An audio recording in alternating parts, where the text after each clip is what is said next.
சர்வதேச புது கிருபை திருப்பணிகள் வழங்கும் விண்ணொளி.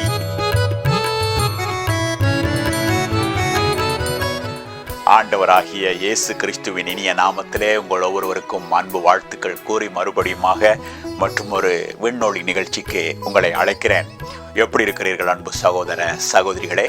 நீங்கள் நமது நிகழ்ச்சிகளை festaudio.net என்னும் இணையத்திலே ஒளி வடிவாகவும் மற்றும் மொபைல் போன்ஸ்களில் LTR.FM இணைய வானொலியிலும் ஒலி வடிவாக நீங்கள் கேட்டு பயனடையலாம்.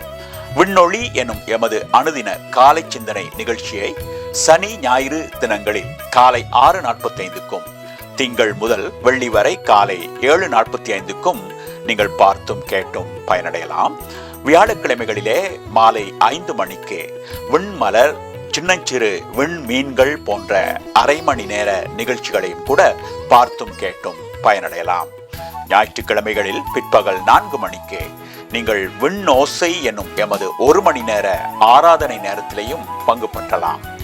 மற்றும் வெள்ளிக்கிழமைகளில் பிற்பகல் 4 மணிக்கு ஹோலிகோட் என்னும் டிவியிலே எமது அரை மணி நேர நிகழ்ச்சி ஒன்றை பார்த்து பயனடையலாம் என்பதையும் அறியத்தர விரும்புகிறேன். ஆமன்பு சகோதர சகோதரிகளே, இன்றும் இந்த நாளை ஒரு ஆசீர்வாதமான நாளாக நாம் ஒவ்வொருவரும் பெற்றுக்கொள்ள போகிறோம் என்ற நம்பிக்கையோடு கூட ஆண்டவருக்கு நன்றி கூறுவோமா? எங்கள் பரம தகப்பனே, அப்பா, இன்னும் ஒரு நாளுக்குள் நாங்கள் நுழைந்திருக்கின்றோம். தகப்பனே, இந்த நாள் கூட அப்பா எப்படி இருக்க போகிறதோ என்ற ஏக்கத்தோடும் கலக்கத்தோடும் யாராவது காணப்படுவார்களானால் இதோ இந்த காலை நேரத்தில் அப்பா அவர்களோடு கூட இடைப்படுகிறீர்கள். அவர்களுடைய வாழ்க்கையை நீங்கள் பொறுப்பெடுக்கிறீர்கள் ஆண்டவரே. அந்த வாழ்க்கையிலே செய்யப்பட வேண்டிய எல்லாவற்றையும் அவர்கள் சார்பாக நீங்கள் செய்து அவர்களை உயர்த்த போகிறீர்கள். அவர்களுக்கு வெற்றியும் சந்தோஷமும் சமாதானமும் சுகமும் பலனும் ஆரோக்கியமும் நீங்கள் கொடுக்க போகிறீர்கள்.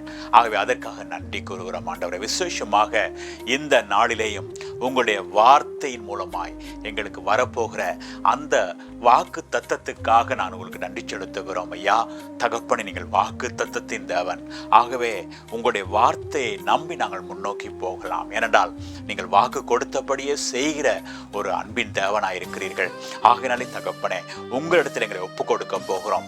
ஆகவே இந்த நிகழ்ச்சி கூடாக எங்களுக்கு வரப்போகிற எல்லா ஆசீர்வாதங்களுக்காகவும் முன்கூட்டியே உங்களுக்கு நன்றி கூறி இந்த நிகழ்ச்சியை உங்களுடைய காலத்திலே ஒப்பு கொடுத்து விட்டோம் ஐயா. பொறுப்படுத்துவதற்காக ஸ்தோத்திரம். இயேசுவின் நாமத்திலே ஆமென், ஆமென், ஆமென்.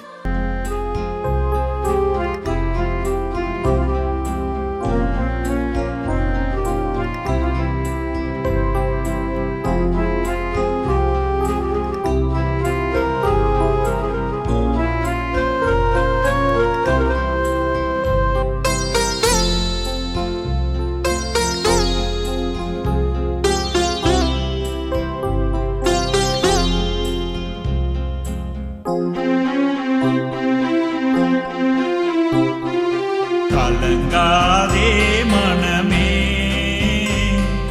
திகையாதே தினமே.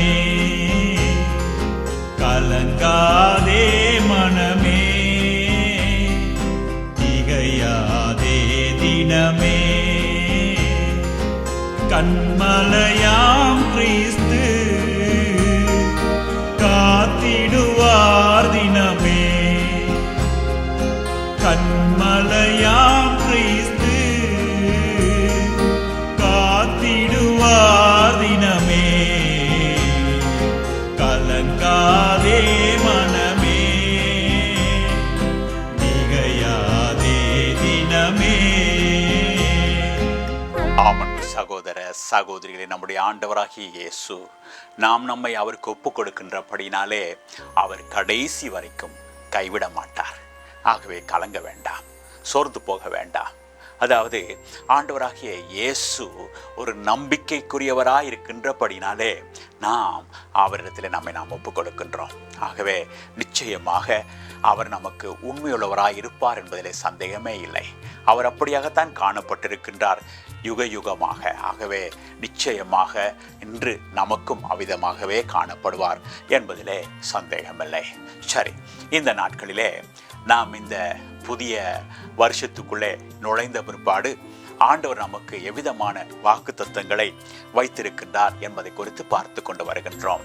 இன்று 5வது காரியமாக ஏசாயா 63ஆம் அதிகாரத்திலே ஒரு காரியத்தை நாம் பார்க்க போகிறோம். 63ஆம் அதிகாரம் 4ஆம் வசனத்திலே ஒரு அருமையான வாக்குத்தத்தம் நமக்கு வருவதை நாம் பார்க்கின்றோம். ஏற்கனவே நேற்றைய தினம் கூட ஏசாயாவிலிருந்து இன்னும் ஒரு காரியத்தை நாம் பார்த்தோம் அல்லவா? ஆகவே அதே வண்ணமாக இங்கும் இந்த 4ஆம் வசனத்திலே இவ்விதமாக நாம் பார்க்கின்றோம். என்னுடையவர்களை மீட்கும் வருஷம் வந்தது என்பதாக இங்கே தீர்க்கன் மூலமாக ஆண்டவராகிய இயேசு அறிவிப்பதை நாம் அங்கே பார்க்கக்கூடியதாக இருக்கிறது. ஏசாயா 63:4 அதனுடைய 2வது பகுதியிலே தான் விதமாக நாம் வாசிக்கின்றோம். என்னுடையவர்களை மீட்கும் வருஷம் வந்தது. ஆகவே அன்பு சகோதர சகோதரிகளே, இந்த வருஷத்தை நாம் ஏன் ஒரு மீட்பின் வருஷமாக நாம் எடுத்துக்கொள்ளக்கூடாது? அதாவது மீட்பு என்று சொல்லும் பொழுது ஒரு காரியத்திலிருந்து நம்மை மறுபடியுமாக மீள எடுத்துக்கொள்வது. ஒருவேளை இந்த இடத்துல நாங்கள் பார்ப்போம் என்று சொன்னால், அவர் தம்முடைய யூத மக்களை குறித்து ஒரு தீர்க்க தரிசனமாக சொல்லுகிற காரியத்தை நாம் இங்கே பார்க்கின்றோம். அவர்களை மீட்கின்ற நாள் வந்தது, காலம் வந்தது, அல்லது வருஷம் என்று சொல்லுகிற பொழுது அவர் அவ்விதமான ஒரு கருத்தோடு கூட சொல்லுவதை நாம் பார்க்கின்றோம். ஆனால் இன்று அதே காரியத்தை நாமும் நமக்குரியதாக எடுத்துக்கொள்ள முடியும். ஒருவேளை நீங்கள் அவருடையவர் தானா இல்லையா என்ற ஒரு சந்தேகத்தோடு கூட நீங்கள் காணப்படக்கூடும். அப்படியானால் இதோ இந்த நேரத்தில் ஆண்டவர் நமக்கு சொல்லுகிற காரியம் என்ன தெரியுமா? நாம் நம்மை அவருக்கு சொந்தமாக்கி கொள்ளுவோம். அதாவது அவர் நம்மை அழைக்கிறார் தமக்கு சொந்தமானவர்களாய் மாறும்படியாக.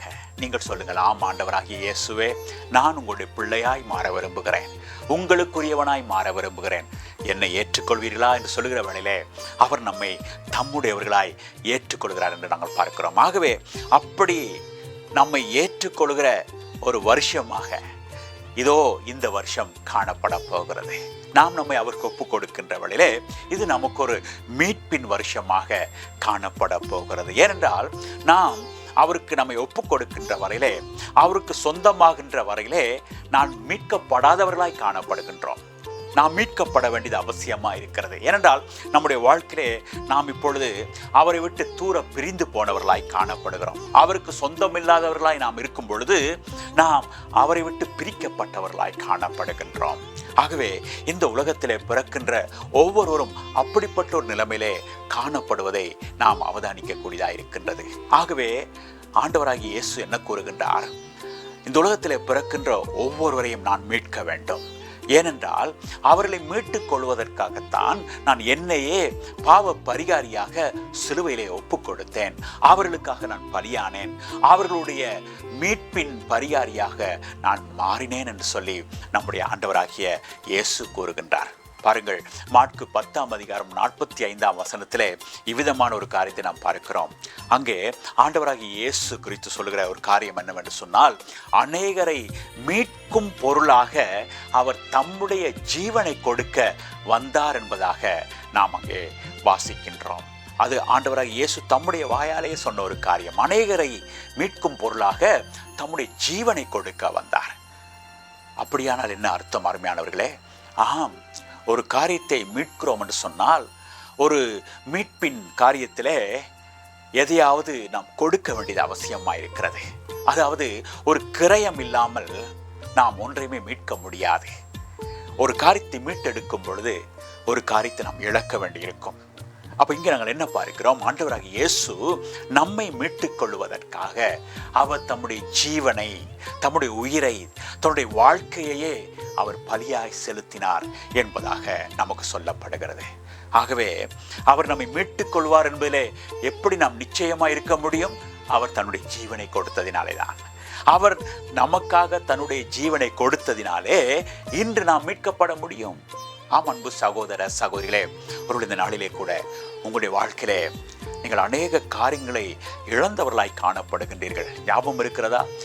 சில நாட்களுக்கு முன்பதாக நாம் பார்த்தோம், நம்முடைய ஆண்டவராகிய இயேசு இந்த வருஷத்திலே நாம் இழந்து போனதெல்லாம் நமக்கு திரும்ப கொடுப்பதாக வாக்கு கொடுத்தார். ஆமாம், கிட்டத்தட்ட அதே வண்ணமாகத்தான் இதுவும் கூட காணப்படுகின்றது. மீட்டு கொடுக்கின்ற ஒரு ஆண்டவர் நமக்கு இன்றைக்கு உண்டு. ஆகினாலே அருமையான சகோதர சகோதரிகளே, இதோ இந்த நாளிலே உங்களுக்கு வருகின்ற ஒரு ஆசீர்வாதமான வாக்குத்தத்தம் என்ன தெரியுமா? ஆண்டவராகிய இயேசு சொல்கிறார், இந்த வருஷத்தை அப்படிப்பட்ட ஒரு மீட்பின் வருஷமாக அவர் நமக்கு மாற்றி கொடுக்க போகிறாராம். ஆனால் நீங்கள் பெற்றுக்கொள்ள ஆயத்தமா? அவரால் மீட்கப்பட உங்களை ஒப்பு கொடுக்க ஆயத்தமா?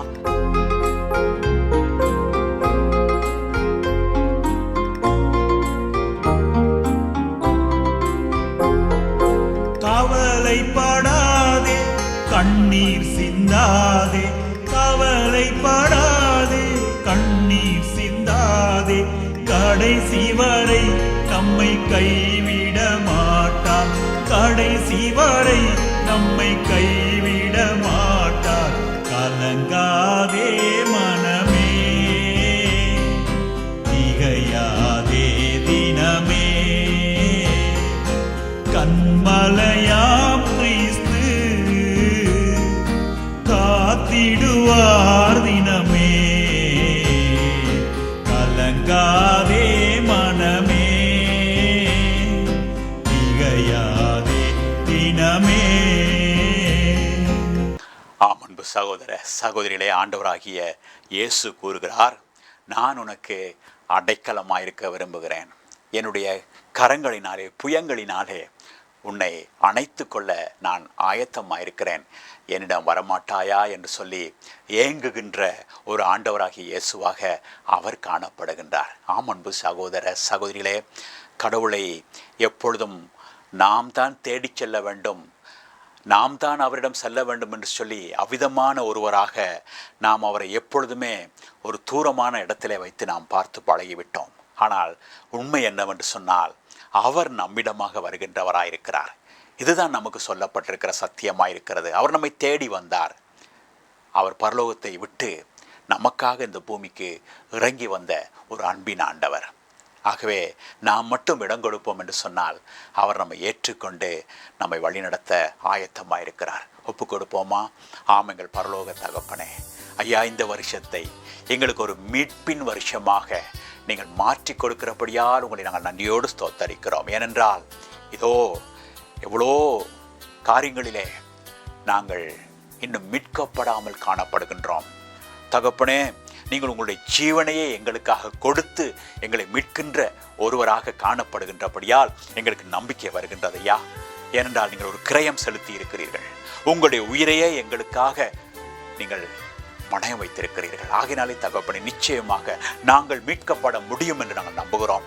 நாங்கள் மாத்திரமல்ல, எங்களுடைய வாழ்க்கையிலே அநேக காரியங்களை நாங்கள் மீண்டும் பெற்றுக்கொள்ளப் போகிறோம், மீள பெற்றுக்கொள்ளப் போகிறோம். ஏனென்றால் இது மீட்பின் வருஷம்.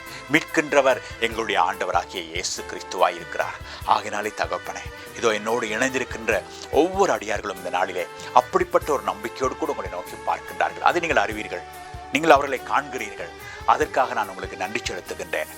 ஏக்கத்தோட மனபாரத்தோட உங்களை நோக்கி பார்க்கின்ற இந்த அடியார்கள் ஒவ்வொருவரையும் நீங்கள் கண்ணோக்கி பார்க்கின்றபடியால் உங்களை நன்றியோடு துதிக்கிறேன் ஐயா. ஆமாப்பா, இவர்களுக்கு மீட்பு வருகின்றது, எல்லாவற்றிலிருந்தும் மீட்பு அடைகிறார்கள் ஐயா. அதற்காக நான் உங்களை நன்றியோடு ஸ்தோத்தரிக்கிறேன். அப்படி நீங்கள் செய்வதற்காக உங்களுக்கு நன்றி. குறிப்பாக இந்த வருஷத்தை நீங்கள் ஒரு ஆசீர்வாதமான வருஷமாக எங்கள் எல்லாருக்கும் மாற்றி கொடுக்கின்றபடியால் உங்களை நன்றியோடு ஸ்தோத்தரித்து எல்லாவற்றையும் உங்களுடைய கரங்களிலே ஒப்பு கொடுத்து விட்டோம் தகப்பனே. பொறுப்படுத்ததற்காக நன்றி. ஆண்டவராகிய இயேசுவின் நாமத்திலேயே ஏறெடுக்கிறோம் நல்ல தகப்பனே. ஆமென், ஆமென், ஆமென். அன்பு சகோதர சகோதரிகளே, மீண்டும் அடுத்த நிகழ்ச்சியிலே நாளைய தினம் மற்றும் ஒரு விண்ணொலியிலே உங்களை சந்திக்கும் வரையிலே கர்த்தருடைய ஆசீர்வாதத்தை உங்கள் ஒவ்வொருவருக்கும் நிறைவோடு கூட கூறிக்கொண்டு நன்றியோடு விடை பெற்றுக் கொள்வது உங்கள் அன்பு சகோதரன் சாம் போல். வணக்கம்.